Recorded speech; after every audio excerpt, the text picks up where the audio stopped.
Muy bien. Estamos aquí en el templo y de repente hay un poco de ruido y vamos a pedir por favor que cerremos ahí puertas y todo para que no entre nada para allá, ¿verdad? No nos distraiga. Ni a ustedes allá en casa ni a nosotros aquí en el templo. Muy bien. Estamos entonces en Mateo. Y ahí en el Evangelio de Mateo, hermanos, hemos estado viendo la parte final del ministerio del Señor antes de su muerte. Y viene un sermón importante, amplio, extenso. De hecho, es la respuesta del Señor Jesucristo más extensa que encontramos en las Escrituras acerca de una pregunta en particular que se le haya hecho. Este sermón es llamado Sermón del Monte de los Olivos, porque el Señor predicó este mensaje estando con su pueblo, con sus discípulos, en el Monte de los Olivos. Y es allí donde nosotros estamos ahora estudiando. En Mateo capítulo 24 y 25 es donde se registra este sermón del Monte de los Olivos. El Señor Jesucristo, para recordar, porque habíamos tenido ya una sesión de esta enseñanza, o la primera parte, pero el Señor Jesucristo está respondiendo a la pregunta de los apóstoles. Esa pregunta la hicieron en el versículo 3 cuando le dijeron: ¿cuándo serán estas cosas? ¿Y qué señal habrá de tu venida y del fin del siglo? Fueron las preguntas de los discípulos. Esta pregunta surge ya que el Señor, versículos anteriores, nos damos cuenta, había afirmado que Él regresaría en el futuro. Y lo dijo al mencionar: no me veréis hasta que digáis, bendito el que viene en el nombre del Señor. Y también el Señor anunció la destrucción del majestuoso templo, el cual estaban orgullosos los judíos de tenerlo, y Él les dijo: no quedará aquí piedra sobre piedra que no sea derribada. Entonces los discípulos quieren saber el tiempo de estas cosas. ¿Cuándo será la destrucción del templo? ¿Cómo será el fin de la era o el fin del mundo tal y como lo conocemos? ¿Y cuándo sería el regreso prometido de Jesucristo? Para ellos esto era inmediato. Ellos solo pensaban que faltaban algunos días para que esto aconteciera. El Señor entonces hace una descripción cronológica de los acontecimientos finales en su segunda venida. Pero esa segunda venida en gloria. Pero el Señor, al responder esto, tampoco define el tiempo en que esto acontecería. El sermón del Monte de los Olivos entonces es un sermón escatológico. ¿Qué es esto? Que habla de las cosas que están por venir, de las cosas futuras que han de cumplirse. Y también este sermón es una exhortación para estar preparado por el inminente regreso de Cristo. La profecía, hermanos, en las Escrituras es de suma importancia. Grandes porciones de la palabra de Dios tratan acerca de eventos que aún no han acontecido. Escatología, tienen un enfoque escatológico. Por lo tanto, debemos afirmar como cristianos que la profecía es necesaria para nosotros, para el pueblo de Dios, ya que de esa forma tenemos la mirada puesta en la eternidad y somos exhortados a vivir esta actualidad en esta tierra que tenemos en esta tierra, pensando en los resultados eternos y no tan solo en lo temporal de este mundo. Porque este mundo en cualquier momento llegará a su fin tal y como lo conocemos. No sabemos el día ni la hora. Puede ser en cualquier momento que esto comience a cumplirse.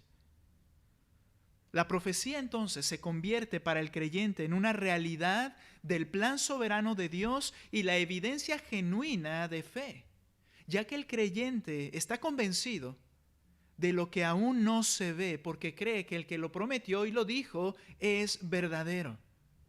Por eso debemos valorar y estudiar la profecía. Ahora, de manera general, quiero mencionar 7 eventos que resumen el plan profético del Señor y el cual nosotros estamos esperando, en espera de que esto acontezca o que está sucediendo incluso en este preciso momento. Son 7 eventos futuros. El primero, el cual vivimos, la era de la iglesia cristiana. En esta era hay un crecimiento en el cristianismo a nivel global, pero unido también al crecimiento de la apostasía, aquellos que se vuelven de aquello que supuestamente creyeron, pero no lo creyeron realmente. Y esta apostasía surge del mismo cristianismo profesante. Esto inició desde el mismo momento en que la iglesia dio inicio, y podemos leer las cartas de Pedro y Juan, cómo ellos nos hablan de la apostasía que ya estaba en funcionamiento, y el mismo apóstol Pablo. El segundo evento es el traslado de la iglesia. Todos los creyentes de la era de la iglesia que han muerto son resucitados en un instante. Y los que están vivos en ese momento son transformados y llevados por el Señor. Y es llevado a cabo en el cielo el tribunal de Cristo, con ellos allí en el cielo, para dar cuenta de lo que hicimos mientras estábamos en el cuerpo, sea bueno o sea malo. El tercer evento que sigue es la gran tribulación o las semanas 70 de Daniel. 7 años en los que se cumplirán varias profecías, como la aparición del anticristo, la profanación de Jerusalén por el anticristo y la persecución del pueblo de Israel por el anticristo. El cuarto evento que esperamos es la venida del Mesías en gloria a la tierra. Inmediatamente al terminar esos 7 años de gran tribulación, Él viene a la tierra en gloria para llevar a cabo un juicio a los judíos y un juicio a las naciones de la tierra. De hecho, será un juicio de muerte. Inmediatamente sigue el quinto evento, el reino del Mesías, establecido en la tierra por 1000 años, en donde entrarán solamente los salvos, los creyentes. En el momento que Él lleve a cabo el juicio y mueran todos los demás, ellos entran al reino milenial de Cristo en esta tierra. Y el sexto evento, al terminar ese periodo del milenio, el juicio del gran trono blanco, en el que serán juzgados todos los no salvos, para ser lanzados todos absolutamente y sin excepción al lago que arde con fuego y azufre, que es la muerte segunda, y cada uno en su lugar de acuerdo a sus obras. Y por último, en este plan escatológico, plan profético del Señor, la creación de nuevos cielos y nueva tierra, donde morará su pueblo con el Señor para siempre. Cuando hablamos de esos nuevos cielos y nueva tierra, es una permanencia física y real en la presencia de Dios por la eternidad. Eso es lo que tenemos revelado en la palabra de Dios. Y es bueno ver cada uno de esos puntos y conocerlos en nuestra iglesia y como creyentes.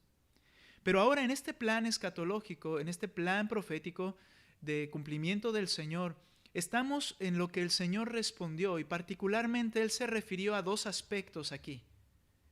La gran tribulación, porque compete a los judíos, porque, bueno, todos estarán en esa gran tribulación, pero quiero decir que Dios nuevamente trabaja con el pueblo judío, y su venida en gloria. Estos 2 eventos son los que el Señor menciona en este sermón del Monte de los Olivos. Quiero que recordemos, por favor, acompáñame ahora sí a leer Mateo capítulo 24. Voy a leer desde el verso 1, la sesión anterior llegamos hasta el verso 8, y quiero leer nuevamente estos versículos. Cuando Jesús salió del templo y se iba, se acercaron sus discípulos para mostrarle los edificios del templo, pero Él les dijo: ¿ven todo esto? En verdad les digo que no quedará aquí piedra sobre piedra que no sea derribada. Estando Jesús sentado en el Monte de los Olivos, ellos cruzan a pie el arroyo de Cedrón, si no mal recuerdo se llama así. Ellos cruzan para llegar al Monte de los Olivos, que está en la colina opuesta a Jerusalén. Entonces, estando ya ahí, dice, sentado en el Monte de los Olivos, se acercaron a él sus discípulos en privado y le preguntaron: dinos, ¿cuándo sucederá esto? ¿Y cuál será la señal de tu venida y el fin y de la consumación de este siglo. Jesús les respondió: tengan cuidado de que nadie os engañe, porque muchos vendrán en mi nombre diciendo: yo soy el Cristo, y engañarán a muchos. Ustedes van a oír de guerras y rumores de guerras. Cuidado, no se alarmen, porque es necesario que todo esto suceda, pero todavía no es el fin. Todavía no es el fin. Y dice el verso 7, porque se levantarán nación contra nación, reino contra reino, en diferentes lugares habrá hambre, terremotos, pero todo esto es solo el comienzo de dolores. Alguien podría decir, bueno, es que esto ha sucedido a lo largo de toda la historia. Es verdad, ha habido hambres, muertes, guerras, pero cuando el Señor habla de los dolores de parto, se refiere a ese inicio de la gran tribulación, en la cual esas tragedias se multiplicarán de una manera impensada, inimaginable y nunca antes vista. Pero aún así, en esos primeros, de esos 7 años, en esos primeros 3 años y medio, las cosas serán todavía, o podríamos decir, irán en aumento de manera paulatina. Ya habrá estas cosas, ya habrá estas tragedias, ya habrá estas condiciones allí más evidentes que nunca antes, pero aún son comienzo de dolores. Es la imagen de una mujer que va a dar a luz y que primero tiene ese dolor tan intenso hasta que concluye en el nacimiento de una criatura. Y la idea aquí es que ese periodo de la tribulación será en aumento doloroso hasta el momento en que Cristo regrese y Él detendrá todo dolor y Él acabará con todo este caos.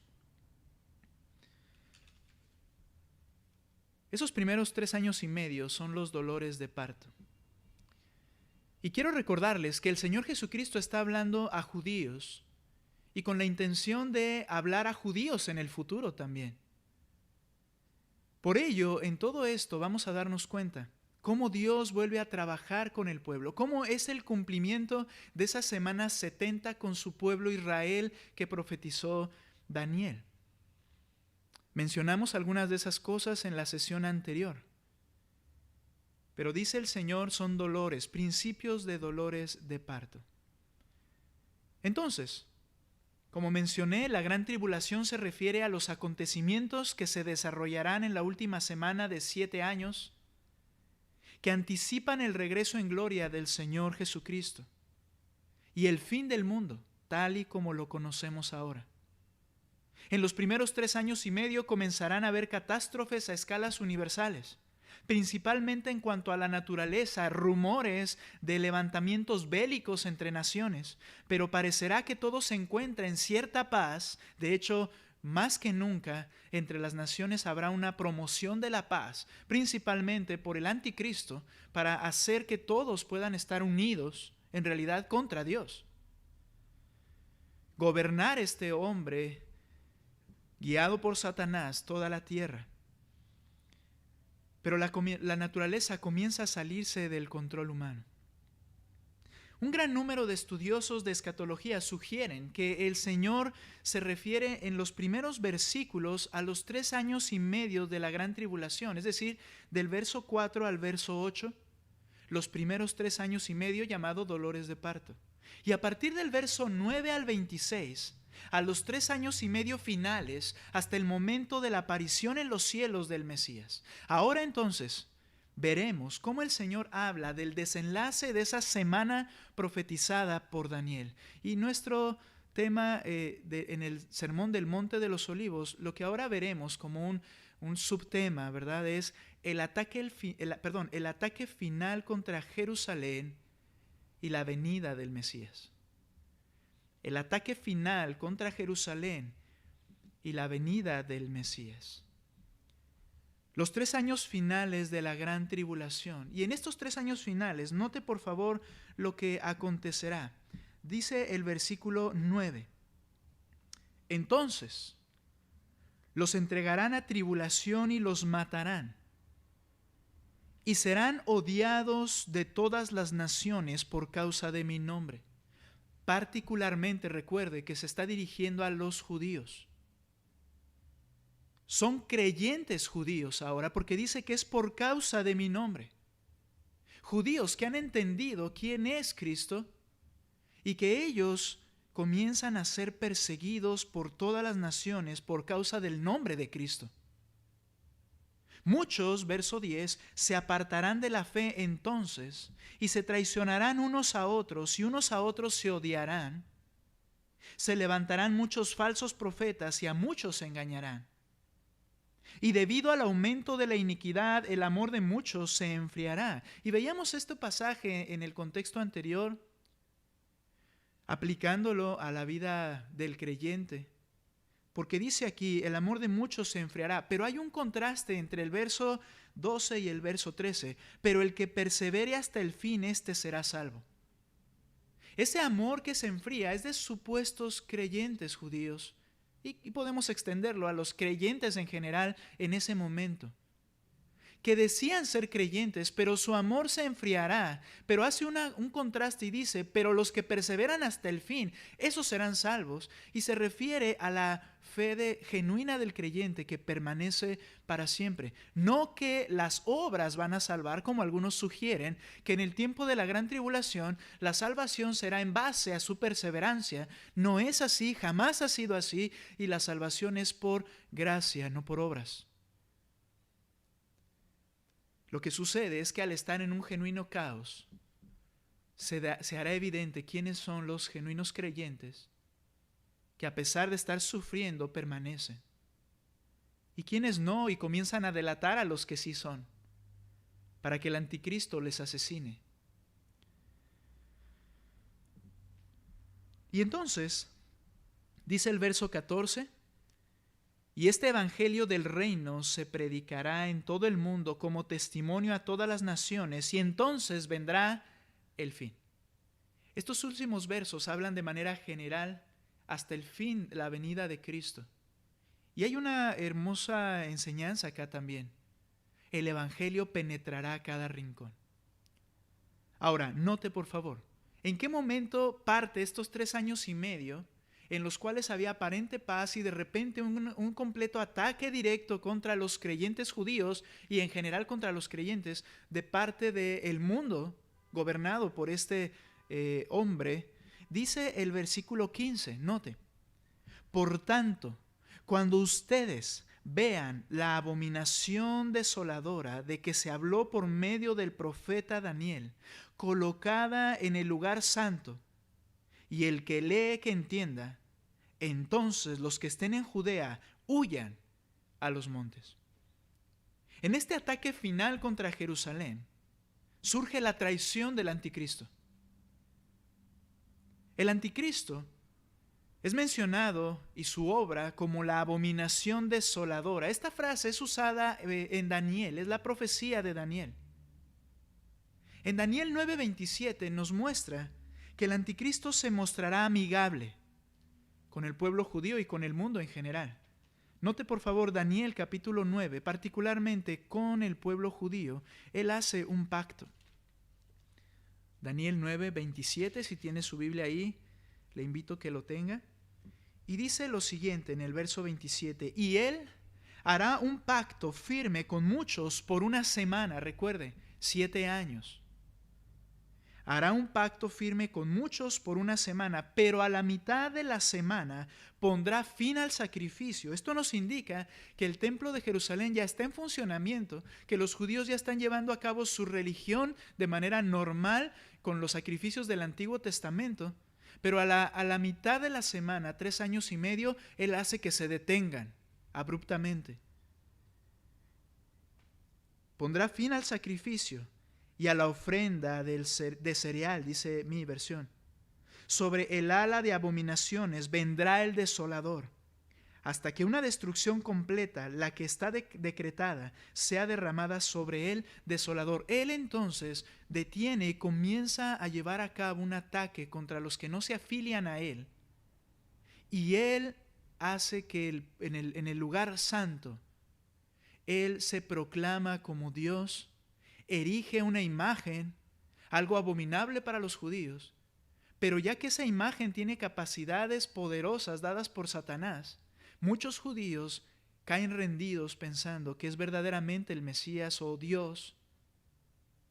Y los otros que rechazan por completo comienzan a ser perseguidos. Y cuando Cristo regresa es el primero en ser aniquilado por el Señor en su poder. Hará un falso pacto entonces con ellos por 7 años. Es probable que durante los primeros años los judíos sean prosperados en una protección dada por Él y restauren el funcionamiento del templo y también sean restaurados el sistema de sacrificios, como mencioné hace un momento. Pero note en Daniel 11:31 también lo que Él hace en esta mitad de la semana. Daniel 11:31 dice el texto, 11:31, y de su parte se levantarán tropas, profanarán el santuario fortaleza, pondrán fin al sacrificio perpetuo y establecerán la abominación de la desolación. Con un ejército, Él entra y Él entonces erige esta imagen. Vean lo que dice el 32. Con halagos corromperá a los que obran inicuamente hacia el pacto. Pero el pueblo que conoce a su Dios se mostrará fuerte y actuará. En ese momento, los genuinamente creyentes en Cristo, en el Evangelio, creyentes en lo que Dios dice en su palabra, ellos se mantienen firmes y lo rechazan, y entonces comienza Él a destruirlos y atacarlos. Dice el versículo 33, los entendidos entre el pueblo instruirán a muchos, sin embargo, durante muchos días caerán a espada y a fuego, en cautiverio y despojo. Cuando caigan, recibirán poca ayuda, y muchos se unirán a ellos hipócritamente. A la mitad de la semana, este gentil, es decir, no es un judío, profanará el templo entrando en donde no es permitido a un no judío entrar, y establecerá la imagen idolátrica, la cual poseerá cualidades espectaculares. En la historia ha habido 2 eventos a los cuales les han dicho que esa era la abominación desoladora de la que profetizó Daniel. Estos 2 eventos, el primero fue en el año 168 a.C., en donde Antíoco Epífanes, rey de Siria, conquista Jerusalén y en el altar de los judíos erigió un altar a Zeus y aún sacrificó animales inmundos en el altar. Sin embargo, eso ya había pasado cuando Cristo está hablando. Y Él habla futuro y dice, cuando veas en el lugar santo la abominación desoladora, está hablando a futuro. Quiere decir que lo de Antíoco Epífanes solo fue una imagen de algo que acontecerá en el futuro. Otro evento que es atribuido a esta frase es la de Tito, el general Tito romano, que entró en Jerusalén, destruyó Jerusalén y destruyó el templo. Y decía alguien, ¿verdad? Algunos intérpretes, que la abominación desoladora es porque él entró y los soldados entraron en el templo, literalmente en todos los lugares y habitaciones, y portaban la insignia romana, que eso significaba idolatría, y es la abominación desoladora. Sin embargo, aún Juan, que él profetiza después de la destrucción de Jerusalén, sigue hablando de este evento como futuro, y Pablo mismo también lo enseñó de esa manera. Apocalipsis capítulo 13, y vamos a ver qué dice ese pasaje, por favor. Es Juan el que está profetizando. Y noten por favor lo que dice Apocalipsis 13, versículo 13 al 15. También hace grandes señales, habla del anticristo, de tal manera que aún hace descender fuego del cielo a la tierra en presencia de los hombres. Además, engaña a los que moran en la tierra a causa de las señales que se le concedió hacer. Recuerda esta frase, alguien le concedió hacerlas. En presencia de la bestia. Habla del falso profeta y el anticristo, la bestia, diciendo a los moradores de la tierra que hagan una imagen de la bestia que tenía la herida de la espada y que ha vuelto a vivir. Verso 15. Se le concedió dar aliento a la imagen de la bestia, para que la imagen de la bestia también hablara y diera muerte a todos los que no adoran a la imagen de la bestia. Y hace que a todos, pequeños y grandes, ricos y pobres, libres y esclavos, se les dé una marca en la mano derecha o en la frente, para que nadie pueda comprar ni vender, sino el que tenga la marca, la cual es el nombre de la bestia o el número de su nombre. Ahora, perdón. Notamos que Juan, profetizando después de la destrucción de Jerusalén, él sigue hablando de este acontecimiento. El apóstol Pablo lo menciona también, 2 Tesalonicenses. Es importante comparar estos textos, hermanos, para estar claros de la enseñanza completa de las Escrituras también.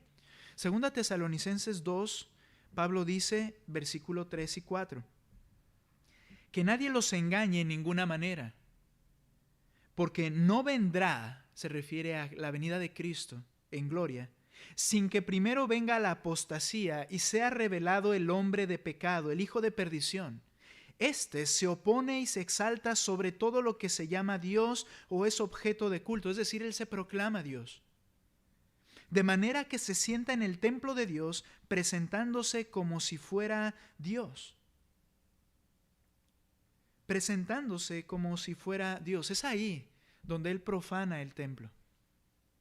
Y entonces se desata la más profunda persecución. Regrese a Mateo, cuando el Señor está describiendo esto, dice el verso 15, por tanto, cuando ustedes vean en el lugar, cuando ustedes vean la abominación de la desolación de que se habló por medio del profeta Daniel, colocada en el lugar santo, y el que lee que entienda, entonces los que estén en Judea huyan a los montes. El que esté en la azotea no baje a sacar las cosas de su casa, y el que esté en el campo no vuelva atrás a tomar su capa. Pero ay de las que estén encinta y de las que estén criando en aquellos días. Oren para que su huida de ustedes no suceda en invierno ni en día de reposo, porque habrá entonces una gran tribulación, tal como no ha acontecido desde el principio del mundo hasta ahora, ni acontecerá jamás. Y si aquellos días no fueran acortados, nadie se salvaría, pero por causa de los escogidos, aquellos días serán acortados. Ahorita seguiremos leyendo. Habrá dos condiciones en el corazón de los hombres, particularmente a quienes se refiere Cristo, judíos. Pero habrá dos condiciones, y esta condición se extiende a toda la raza humana en realidad en ese momento, pero estas dos condiciones serán, uno, los que rechazan el gobierno del anticristo y su autoproclamación como Dios. ¿Y qué nos dice el pasaje? Que estos serán perseguidos. A tal grado, será tan grande la persecución, que si Cristo no regresase al final de esos 7 años, todos serían asesinados. Esta es la idea cuando dice nadie sería salvo. Todos los verdaderos creyentes que rechazaron a Él y que ahora entienden y creen en Cristo, serían asesinados absolutamente todos. Por tanto, por los escogidos, el Señor acorta el tiempo viniendo en el 7º año. Entonces habrá vivos creyentes judíos, los cuales entrarán en su reino. Pero será una persecución, una masacre literalmente en todas las naciones. Y existe un segundo corazón o persona en ese tiempo también. Los que creerán los engaños del anticristo. Habrá quienes le crean. Ahora imagínate, por favor, una imagen. Bueno, antes que eso, el profeta, que es el compañero fiel del anticristo, falso profeta, hace descender fuego del cielo. ¿Quién hizo eso? Dios por medio de Elías. Pero esto también lo sigue haciendo Dios por medio de este falso profeta. Forman una imagen a semejanza del anticristo, y esa imagen comienza a hablar y moverse. ¿Te imaginas? Sin embargo, dice el texto que serán engañados. Estos que creerán en el engaño del anticristo, el engaño radica en obras espectaculares y en una supuesta condición igual a Cristo cuando vino a la tierra, y que por medio de obras dio evidencia de su deidad, así como Cristo lo hizo cuando Él vino. Así este falso intenta emular a Cristo y engañar a todo el mundo. Señales espectaculares, apariencia de piedad. Esto describe a los falsos de todos los tiempos y a lo que los corazones incrédulos buscan: señales y apariencia. Los inconversos judíos creerán el engaño, y los inconversos en todo el mundo creerán el engaño de este anticristo y del falso profeta. Note cómo lo dice Pablo en 2 Tesalonicenses, donde fuimos hace un momento. 2 Tesalonicenses. Porque podríamos decir, híjole, qué bueno que no pasa ahorita, porque si no quizá yo también. Bueno, hay que ver qué está diciendo el apóstol Pablo, la razón del por qué siguen el engaño. 2 Tesalonicenses capítulo 2 versículo 8. Y creo que cuando veas este texto no pensarás de esa manera. Mira lo que dice. Perdón, estoy en Timoteo. 2 Tesalonicenses 2, 8. Entonces será revelado ese impío, a quien el Señor matará con el espíritu de su boca y destruirá con el resplandor de su venida. En ese instante que Cristo regresa, lo aniquila. Pero sigue diciendo, ¿qué pasa con estas obras que Él hizo? La venida del impío será conforme a la actividad de Satanás, con todo poder y señales y prodigios mentirosos, y con todo engaño de iniquidad, note, para los que se pierden, porque no recibieron el amor de la verdad para ser salvos. Son las personas que, habiendo oído el evangelio que ha sido anunciado y proclamado en toda la tierra, rechazan el evangelio de Cristo. Y entonces ellos, como no tuvieron amor por la verdad del Señor, por el evangelio, ellos son los que caen en el engaño de iniquidad del anticristo. En realidad, todos se afiliarán a él, todo el mundo se afiliará a él, salvo los genuinos creyentes de esa época. ¿Quién cree el engaño? Los que rechazan el evangelio. Es verdad que en la actualidad, incluso, permítame hacer una aplicación, en la actualidad hay muchas enseñanzas falsas. Y hemos escuchado a personas decir, ¿cómo saber cuál es la verdad cuando hay tantas iglesias y tantas doctrinas? Es cierto. Pero la base está en esto, en la obra del llamado de Dios para sus escogidos. El llamado a través del evangelio. Un llamado que cuando la persona lo escucha, cae a los pies del Señor, no a la primera quizá, no a la segunda, pero llega al punto en el cual reconoce quién es Jesucristo, el evangelio verdadero, y cae a sus pies y tiene amor por la verdad y ahora ama a Cristo y lo sigue de manera permanente, si no sin tropiezos, pero permanente. Pero quienes siguen el engaño son aquellos y permanecen en el engaño son aquellos que, aun habiendo oído el evangelio, lo rechazan. Buscan la prosperidad, buscan la comodidad, buscan la gloria en esta tierra. Y el evangelio es un evangelio de humillación, y eso no es concebible para sus mentes. Caerán en el engaño.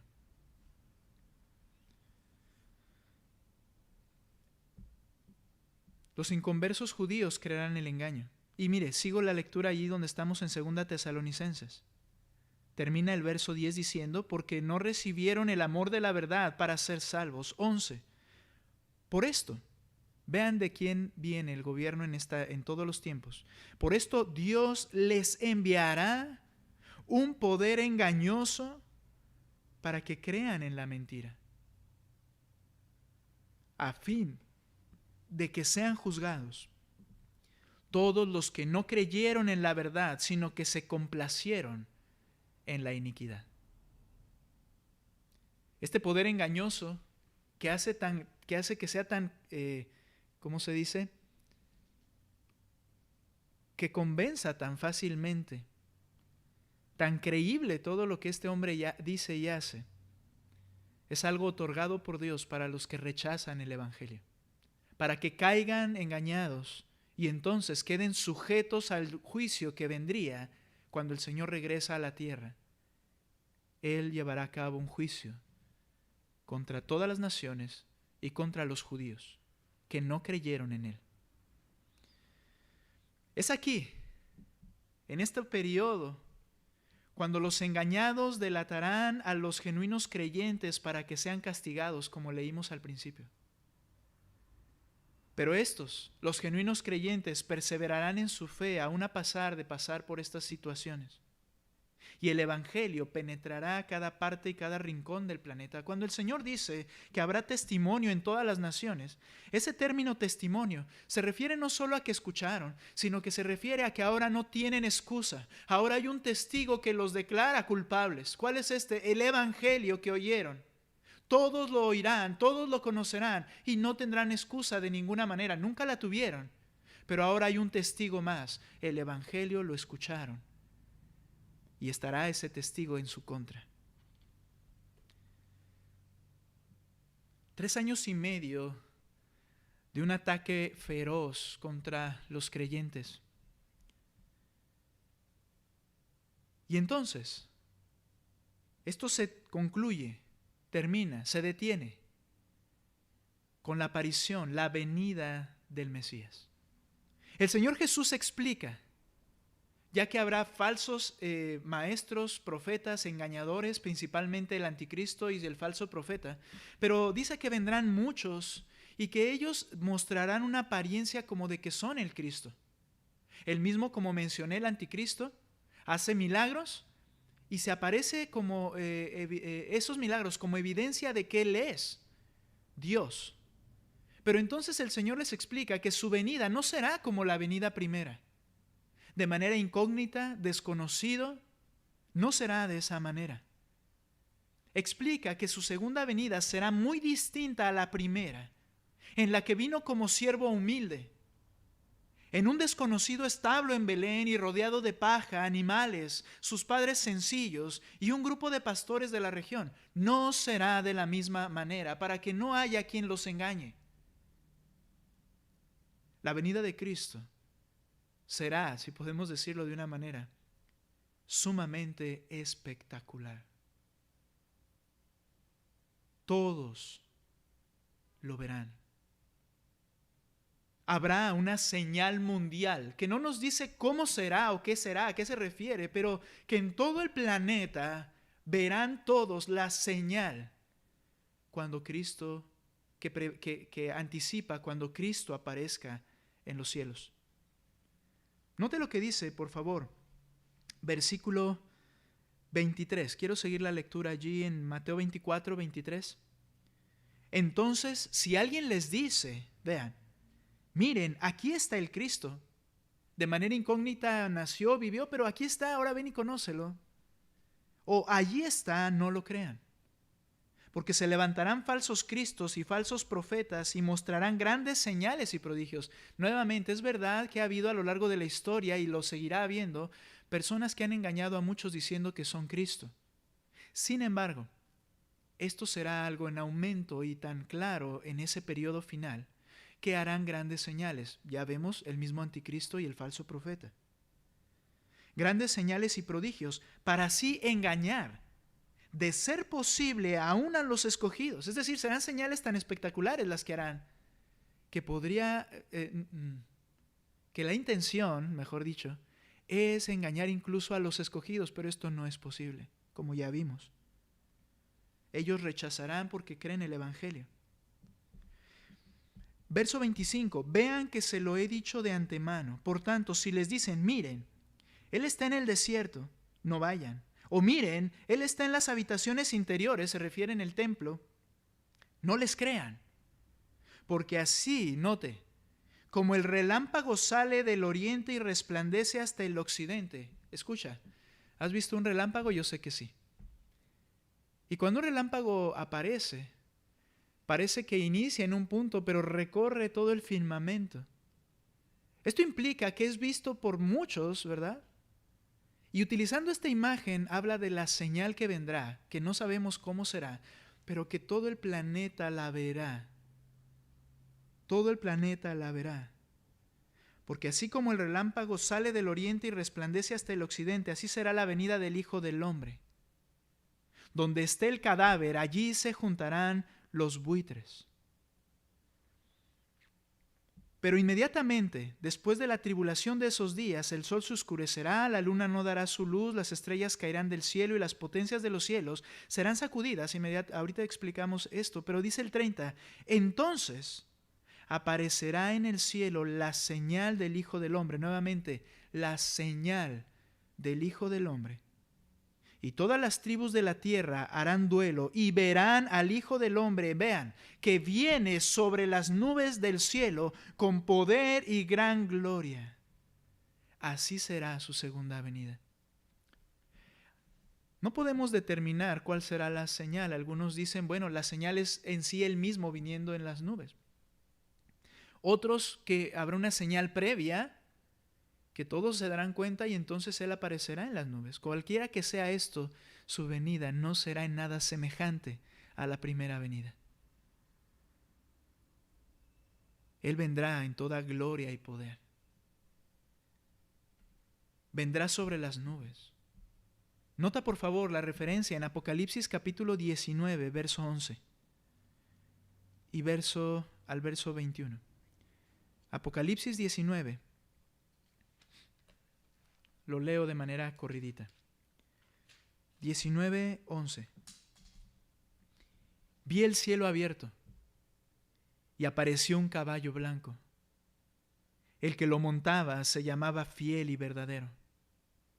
Con justicia juzga y hace la guerra contra sus enemigos. Sus ojos son una llama de fuego, nada se oculta de él, él lo escudriña todo. Y sobre su cabeza hay muchas diademas, él es el que tiene toda la honra y gloria. Tiene un nombre escrito que nadie conoce sino él. Está vestido de un manto empapado en sangre, y su nombre es el Verbo de Dios. Los ejércitos que están en los cielos, vestidos de lino fino, blanco y limpio, los seguían sobre caballos blancos. Todo su ejército, incluido su pueblo que está con él. De su boca sale una espada afilada para herir con ella a las naciones y las regirá con vara de hierro. Habla del juicio que llevará a cabo al llegar a la tierra. Él mismo pisa el lagar del vino del furor de la ira de Dios Todopoderoso. Aquí habla del juicio de muerte contra las naciones. En su manto y en su muslo tiene un nombre escrito: Rey de Reyes y Señor de Señores. Vi a un ángel que estaba en pie en el sol. Clamó a gran voz diciendo a todas las aves que vuelan en medio del cielo: vengan, congréguense para la gran cena de Dios. ¿Recuerda? Donde esté el cuerpo muerto, allí se juntarán las águilas. O los buitres, se refiere a esos animales carroñeros. ¿Cuál es la idea? Que cuando Cristo venga viene en juicio contra los que lo rechazaron el evangelio, allí los que están vivos. Los asesinará y las aves del cielo comerán sus carnes. Dice el versículo 18, para que coman carne de reyes, carne de comandantes y carne de poderosos, carne de caballos y de sus jinetes y carne de todos los hombres, libres y esclavos, pequeños y grandes. Entonces vi a la bestia, el anticristo, a los reyes de la tierra y a sus ejércitos reunidos para hacer guerra contra aquel que iba montado en el caballo blanco y contra su ejército, y la bestia fue apresada junto con el falso profeta, que hacía señales en su presencia, con las cuales engañaba a todos los que a los que habían recibido la marca de la bestia y a los que adoraban a su imagen. Los dos fueron arrojados vivos al lago de fuego que arde con azufre. Los demás fueron muertos con la espada que salía de la boca de aquel que montaba el caballo, y todas las aves se saciaron de sus carnes.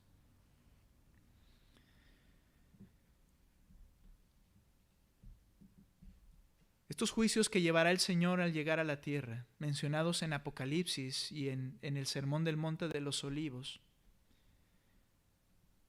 matarán a todos los no creyentes. El anticristo intentó gobernar, pero ese intento es fallido, ya que no logró convencer a los elegidos contra los cuales enfoca sus ataques. Y en ese intento de gobernar, la naturaleza se sale de control hasta que aparece el Señor Jesucristo y detiene todo el caos, y el primero que es aniquilado es este anticristo. Nota por favor, verso 29 en Mateo 24, es nuestro texto base. Mateo 24, 29. Pero inmediatamente después de la tribulación de esos días, el sol se oscurecerá, cuestiones naturales, cósmicas, universales. La luna no dará su luz, las estrellas caerán del cielo. Algunos mencionan, sin especificar demasiado aquí el tiempo, pero algunos mencionan que las estrellas caerán del cielo, se refiere a todo objeto que estaba en el aire. Y las potencias de los cielos serán sacudidas. Entonces aparecerá en el cielo la señal del Hijo del Hombre. Y todas las tribus de la tierra harán duelo, y verán al Hijo del Hombre que viene sobre las nubes del cielo con poder y gran gloria. Y note, y Él enviará a sus ángeles con una gran trompeta, y reunirán a sus escogidos de los cuatro vientos, desde un extremo de los cielos hasta el otro. Este intento es fallido por el anticristo, ¿verdad? Y entonces las naciones también se levantan en guerra unas contra otras, la naturaleza se vuelve un desorden y aparece el Señor Jesucristo. El Señor enviará a sus ángeles y traerá a sus elegidos de todos los confines de la tierra para ser traídos para entrar en el reino del Mesías. Veremos en la siguiente sesión que Él también reunirá a todos los no creyentes para ser aniquilados. Allí es donde entra esa frase que estudiaremos la próxima semana: estarán dos en el campo, el uno será tomado, el otro será dejado. No se refiere al rapto de la iglesia. No se refiere al momento en que la iglesia será llevada. Eso ya aconteció antes del inicio de la gran tribulación. Lo que está hablando es que el Señor comenzará a recoger a todos los no creyentes para aniquilarles. Y a sus ángeles mandará a recoger a todos los elegidos, los que creyeron el Evangelio, para entrar en su reino. La venida del Señor es inminente y debe ser el enfoque del pueblo de Dios. Por favor, ve conmigo nuevamente a 2 Tesalonicenses. El Señor hasta este punto en el que estamos ha hablado de la gran tribulación y su venida. Pero esa venida es sin fecha. Es inminente, puede ser en cualquier momento. En cualquier momento puede comenzar este plan en el cual se lleva a su iglesia y comienzan esos 7 años de gran tribulación. Por ello, Pablo les dice a los creyentes en 1 Tesalonicenses 4,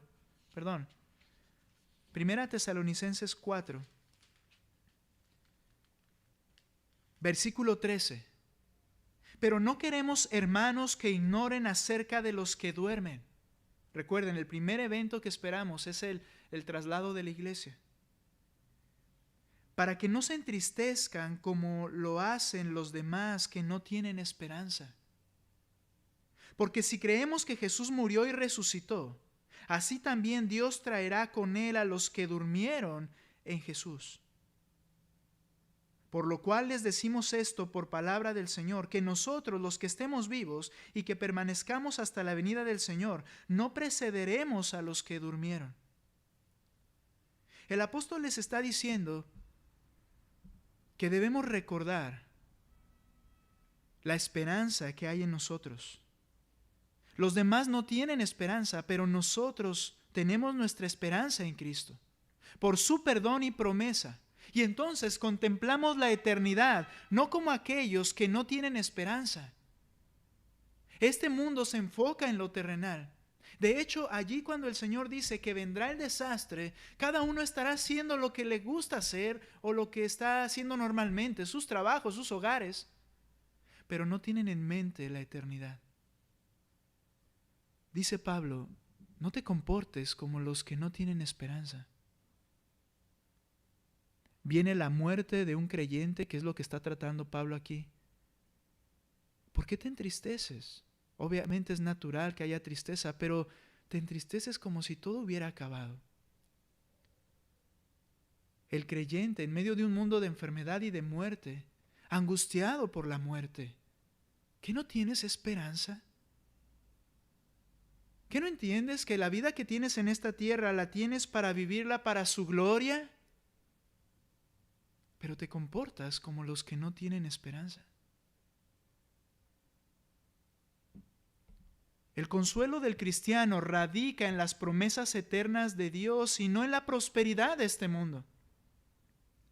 Por eso, note lo que dice en el versículo 18. Por tanto, confórtense unos a otros con estas palabras.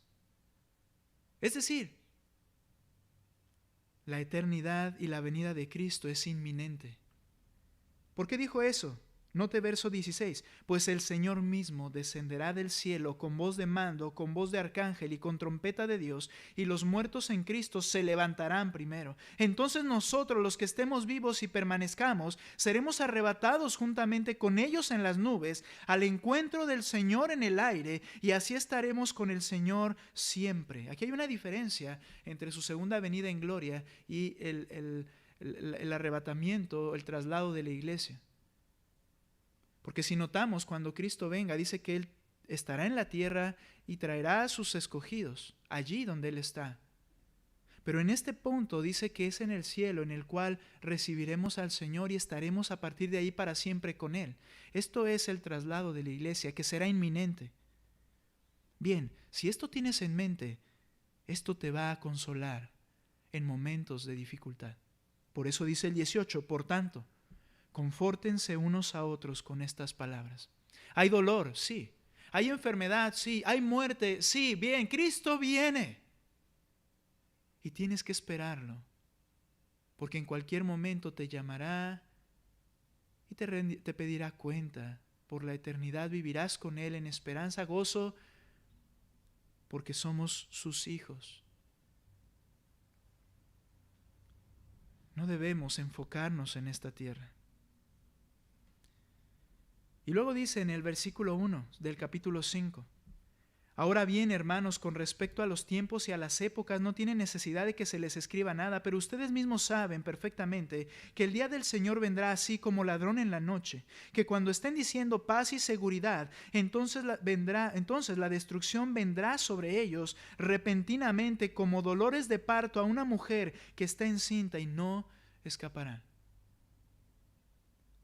Pero ustedes, hermanos, no están en tinieblas, para que el día les sorprenda como ladrón.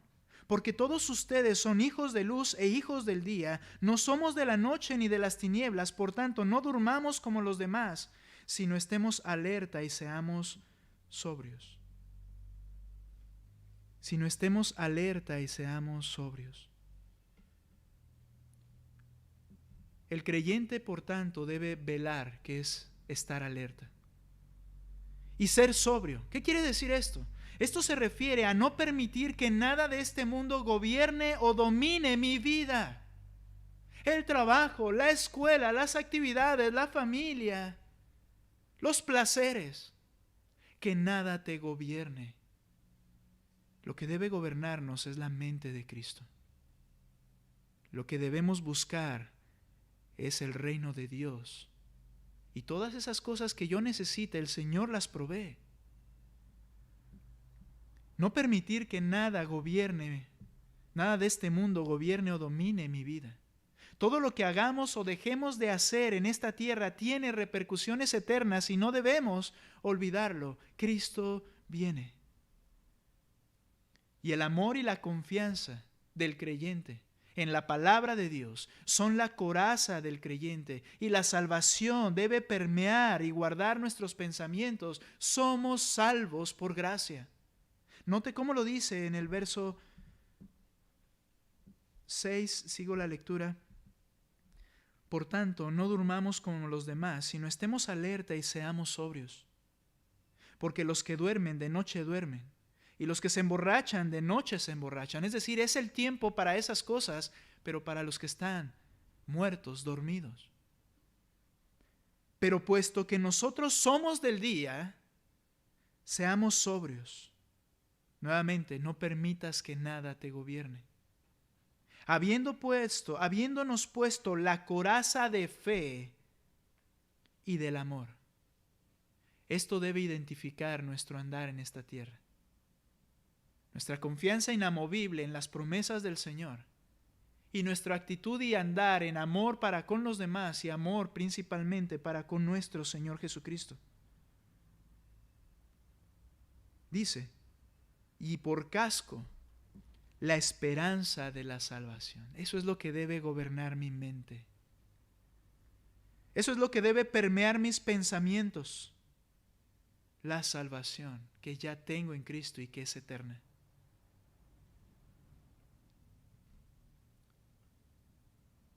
La salvación por medio de nuestro Señor Jesucristo, termino con el 10, que murió por nosotros para que ya sea que estemos despiertos o dormidos, vivos o muertos, vivamos junto con Él.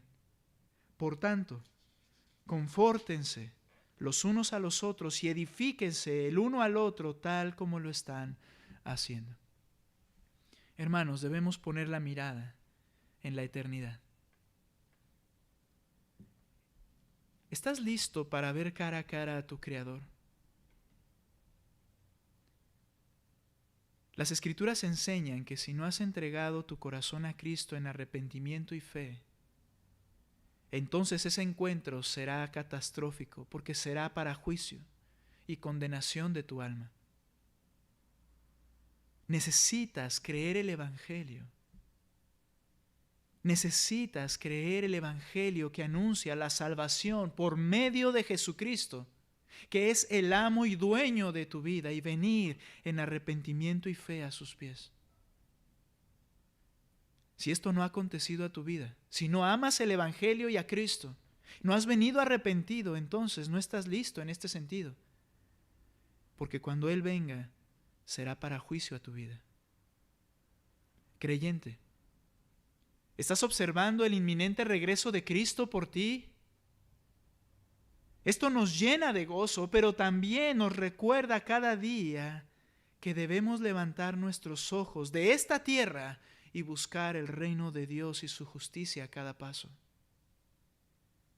En cada relación de nuestra familia, en cada relación con los demás que nos rodean, en cada decisión y cada proyecto, porque debemos ser sobrios y estar alertas.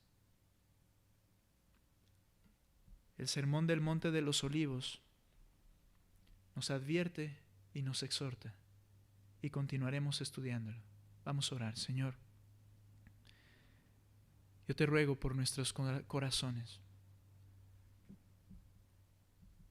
Hay tantas cosas que han intentado y quizá están gobernando nuestras mentes, nuestros corazones. Estamos demasiado atados a esta tierra y no tenemos una perspectiva correcta de la eternidad. Señor, te ruego por tu pueblo. Te ruego, Señor, que podamos llenarnos de gozo en la esperanza de la salvación que nos has otorgado en Cristo. Y ya sea que vivamos, enfermemos o muramos, tengamos esta esperanza y nuestra vida sea una vida para darte gloria en obediencia, fidelidad, amor.